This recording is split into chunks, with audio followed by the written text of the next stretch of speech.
E a gente abre essa edição do Factual falando sobre a morte prematura do Renda Brasil, que era um projeto aí do governo federal que vinha substituir o Bolsa Família. Hoje o presidente Jair Bolsonaro publicou em suas redes sociais um vídeo falando sobre isso e dizendo até que o Renda Brasil agora é assunto proibido no governo federal. Olha só. Acordei hoje surpreendido por manchetes em todos os jornais.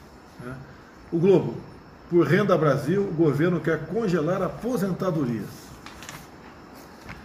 A economia propõe congelar a aposentadoria para criar Renda Brasil. Estado de São Paulo. Folha de São Paulo, essa é a mais terrível, né? O governo quer cortar 10 bilhões em auxílio para idosos e pobres com deficiência. O Correio Brasiliense: em prol do Renda Brasil, o governo estuda suspender reajuste dos aposentados. Eu já disse há poucas semanas que jamais vou tirar dinheiro dos pobres para dar para os paupérrimos. Quem porventura vier propor para mim uma medida como essa, eu só posso dar um cartão vermelho para essa pessoa. É gente que não tem o mínimo de coração, não tem o mínimo de entendimento como vivem os aposentados do Brasil. Então, dizer a todos vocês, né? De onde veio? Pode ser que alguém da equipe econômica tenha falado sobre esse assunto. Pode ser.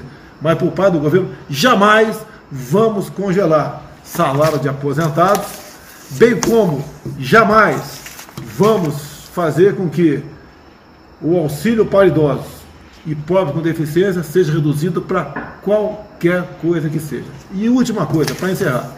Até 2022, no meu governo, está proibido falar a palavra Renda Brasil. Vamos continuar com o Bolsa Família e ponto final. O presidente ficou bravo aí com essa questão do Renda Brasil, agora não quer nem mais ouvir falar nessa ideia, nessa proposta, né? A intenção do Renda Brasil, quando começou a ser desenhado, quando ainda era uma ideia, né, era aproveitar a experiência do auxílio emergencial e criar um programa que aumentasse o valor do Bolsa Família. Tinha uma discordância grande entre o presidente e a equipe econômica, entre o Ministério da Economia ali, o ministro Paulo Guedes, para saber como é que ia surgir, onde é que viria o dinheiro para pagar esse benefício. Falava-se em congelamento da aposentadoria, corte aqui, corte ali, para poder pagar esse benefício. Para a gente tentar entender o que foi que aconteceu, porque falava-se que o Renda Brasil seria o Bolsa Família de Bolsonaro, seria a marca dele, mas agora acabou essa ideia, essa proposta acabou ficando no meio do caminho. Eu converso agora com a cientista política Luciana Santana, que já está com a gente aqui via Skype. Luciana, boa noite, bem-vinda mais uma vez aqui ao Factual.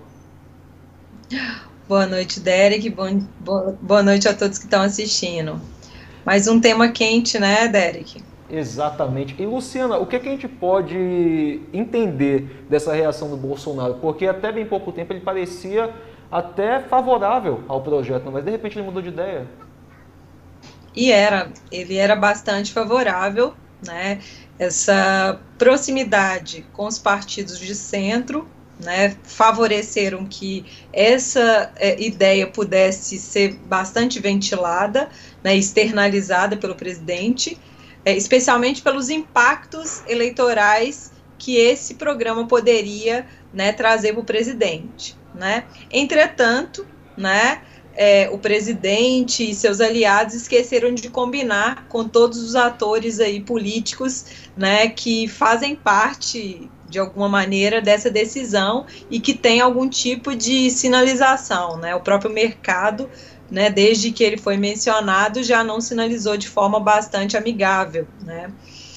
E mesmo a equipe econômica, desde o início, ela não aceitou assim de tão bom grado. E ao apresentar o projeto para o presidente, né, tendo em vista as condições econômicas, né, financeiras, né, do Estado brasileiro, né, alguém sairia perdendo, né, e enfim, né, não à toa foi veiculado na imprensa quais eram os setores que poderiam ser onerados caso viesse a ser aprovado aos moldes que foi apresentado e que foi ventilado aí, né, para a opinião pública.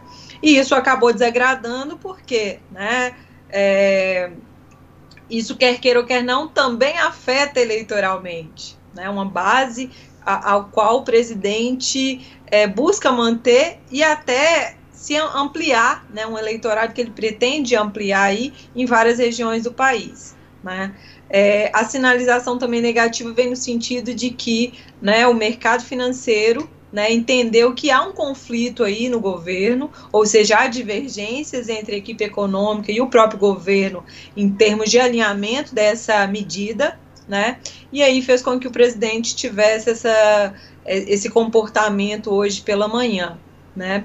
A gente se dá por encerrado agora, né, mas pode ser que esse tema possa voltar para a agenda assim, do governo, até porque, como a gente vem acompanhando o governo aí já há quase 2 anos, é muito comum, né, esse tipo de situação, né, de apresentar alguma ação, algum projeto, alguma medida, recuar, depois voltar, enfim, vai depender da conjuntura, né. Hoje o assunto ele está encerrado, né, e o governo espera com isso que o mercado ele se acalme, né, que a equipe econômica também se acalme, né, e que ele possa tocar outros projetos junto aí ao Congresso aí por meio, especialmente desses novos aliados que ele fez, né, ao longo deste ano. E Luciana, que leitura você faz com relação ao ministro Paulo Guedes? Ele já disse à imprensa hoje também que esse cartão vermelho que o Bolsonaro deu para quem estava falando do Renda Brasil não era para ele. Mas a gente também estava acompanhando que, que o Paulo Guedes e o Bolsonaro estavam tendo ali não estava mais um discurso muito uníssono dos dois, estava tendo ali uma interferência no discurso dos dois. Você acha que isso pode acabar fazendo esfriar um pouco mais a relação entre o ministro e o presidente?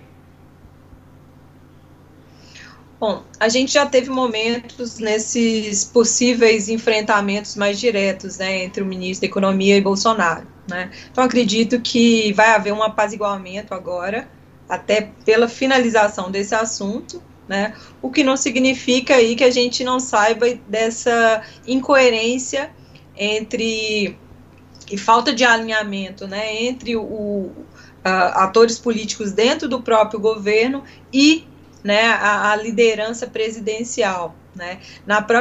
No próprio discurso né, que ele deu pela manhã, ele menciona, né, pode ter ouvido falar sobre, né, os impactos aí, né, do Renda Brasil, né, ou seja, algumas ações pela minha equipe econômica, né, mas não pelo governo. Em certa medida, o próprio governo não entende ali a equipe econômica como parte integral do governo, né? Então, assim, eu acredito que agora os ânimos vão né, ficar mais a menos, e aí a gente vai ter que ver o encaminhamento das outras reformas que está na pauta aí, né, do governo, e que ele gostaria que fosse encaminhado o quanto antes. Inclusive, até sobre essa questão das reformas, a gente vê que os presidentes das casas também estão favoráveis, estão colaborando para que essas reformas andem, né? Uhum. O Congresso Nacional hoje, especialmente as lideranças, né, tanto o presidente da Câmara quanto do Senado, né, eles são muito alinhados, né, as propostas e as diretrizes ali, o perfil da equipe econômica do governo, né.